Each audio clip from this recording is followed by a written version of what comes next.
గుంటూరు జిల్లా తుళ్లూరులో తాత్కాలిక సచివాలయంతో పాటు అసెంబ్లీ భవనాన్ని నిర్మిస్తామని పురపాలక శాఖ మంత్రి నారాయణ చెప్పారు. రాజధాని ప్రాంతంలోని 29 గ్రామాల మధ్యలో తాత్కాలిక సచివాలయం నిర్మిస్తామని వెల్లడించారు.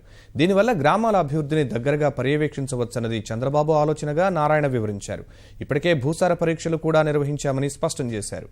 రాజధాని ప్రాంతంలో గ్రామ కంఠాలను ఎట్టి పరిస్థితుల్లో కదిలించేది లేదన్న మంత్రి ప్రధాన రహదారులు, ఎక్స్ప్రెస్ వే కారణంగా గ్రామాలు పోతాయన్నది అపోహ మాత్రమేనన్నారు. తప్పనిసరి పరిస్థితుల్లో స్వల్పంగా ఇళ్లు తొలగిస్తే ఖచ్చితంగా పరిహారం ఇస్తామని స్పష్టం చేశారు. ఇక రాజధాని నిర్మాణంలో విద్యార్థులను భాగస్వాములను చేయాలని ప్రభుత్వం నిర్ణయించింది. రాజధాని కోసం ప్రతి విద్యార్థి నుంచి 10 రూపాయలు వసూలు చేయాలని డీఈఓలకు సర్క్యులర్ జారీ చేసింది. 29 గ్రామాల్లో సెంటర్ గా చూడండి. ఫస్ట్ కట్టే బిల్డింగ్ వీలైనందరూ సెంట్రల్లీ లొకేటెడ్ 29 గ్రామాలు చూడమన్నారు.